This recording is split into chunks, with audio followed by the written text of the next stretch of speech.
Nag-deliver tayo ng napakaraming sauce sa Katayngan mga kingpins at dumating na rin ang in-order ni Mr. sa Orange Shop na Impact Range. Kaya naman tara, samahan niyo ulit kami sa aming ganap.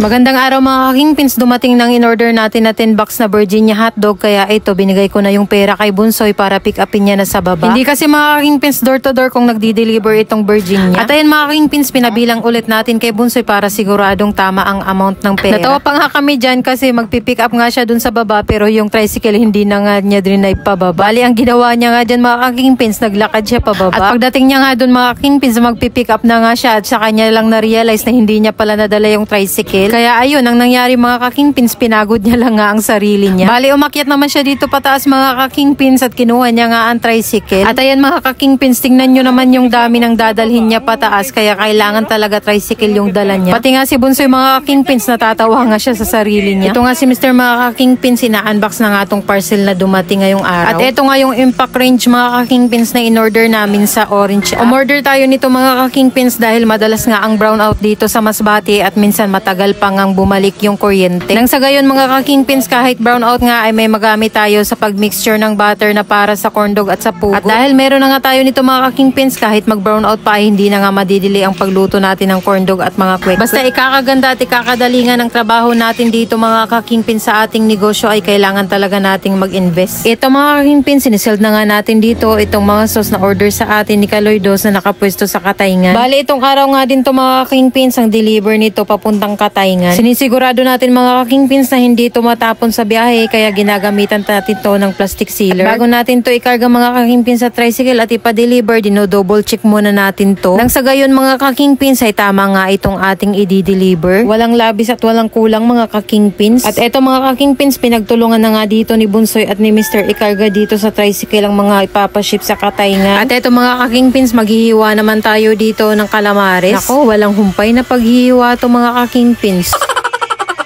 At eto mga kakingpins, mabuti na lang dumating itong order natin ng squid ball at Japanese siomai at paubos na nga ang stocks natin dito sa freezer. At eto nga mga kakingpins, si Tintin na late nga at nagbanlaw nga daw sinda ng kanilang labahin. Mabuti naman at kasama niya nga si Nika at panigurado madami din naman silang mababalot na lumpia dahil dalawa nga sila. Umuwi nga si Papa ngayong araw mga kakingpins at ito may mga dala nga siyang produkto niya sa bukid. Abay, thank you Lord, makakalibre na naman nga tayo nito sa merienda. O siya, magluto na tayo dito mga kakingpins ng ating pang-umagahan.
At after kong kumain ng umagahan mga kakingpins, ito, naghihiwa ako dito ng cheese para sa gagawing cheese stick. Ito nga si Mr. mga kakingpins, kumakain pa lang nga siya ng pang-umagahan. Pagkatapos maghiwa ng cheese mga kakingpins, ito at naligo na muna ako at mamaya nga magluluto ako ng calamares. Inaabot ng 4 pa 5 oras mga kakingpins ang pagluluto ng calamares kaya inuna ko munang maligo. O siya, i-prepare na natin dito mga kakingpins ang gagamitin natin sa pagluluto ng calamares. Sinalang ko na dito ang kawali mga kakingpins at ito nilagyan ko na ng maraming mantika. At habang inasika inasikaso ko ang lulutuin na para sa calamares, yung mga kasamahan ko din dito ay kanya-kanya din ang trabaho. May nagluluto ng sauce mga ka-kingpins, may nagbabalat ng itlog at may nagbabalot din ng lumpia at ng kung ano-ano pa nga dito mga ka-kingpins. Gumagawa na din ako dito mga ka-kingpins ng mixture ng butter para sa coating ng ating calamares. Nakakalungkot lang nga mga ka-kingpins at kung saan hapon na at oras nga to ng bintahan dun sa aming food cart ay umulan nga mga ka-kingpins. O siya mga ka-kingpins, samahan nyo nga ako magluto ngayon ng calamares. Nagbawas nga tayo mga ka-kingpins ng lulutuing calamares dahil umulan nga. At alam nga naman natin mga ka-kingpins na kapag maulan nga ay kunti lang din ang bumibili. At after natin magluto mga ka-kingpins ng calamares, tinulungan din natin dito si Bebe mag-ahon nitong quick-quick. Pati nga dito sa quick-quick mga ka-kingpins, nagbawas nga tayo ng lulutuin. Kinain nga namin dito mga ka-kingpins itong reject na calamares. Kapag hindi nga standard mga ka-kingpins ang pagkakahiwa, maliliit, hindi na namin to siniserve sa aming food cart. Bali diretso kain na lang namin to mga ka-kingpins. Oo, ganun.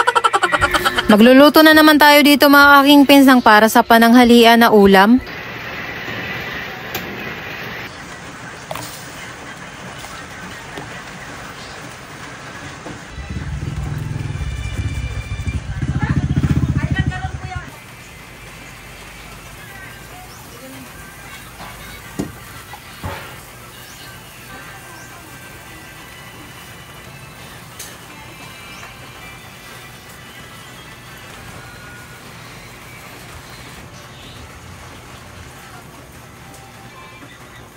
Luto na ang ulam sa pananghalian mga ka-kingpins, kaya kumuha na kayo ng sarili nyong plato at sabayan nyo kaming kumain. Sinabaw na isda talaga mga ka-kingpins ang niluto ko at perfect nga to sa ngayong panahon na maulan. O siya, hanggang dito na ang video ko mga ka-kingpins. Salamat sa panonood. Lord, maraming salamat po sa lahat ng blessings at pati na rin sa inyo mga ka-kingpins. Follow for more!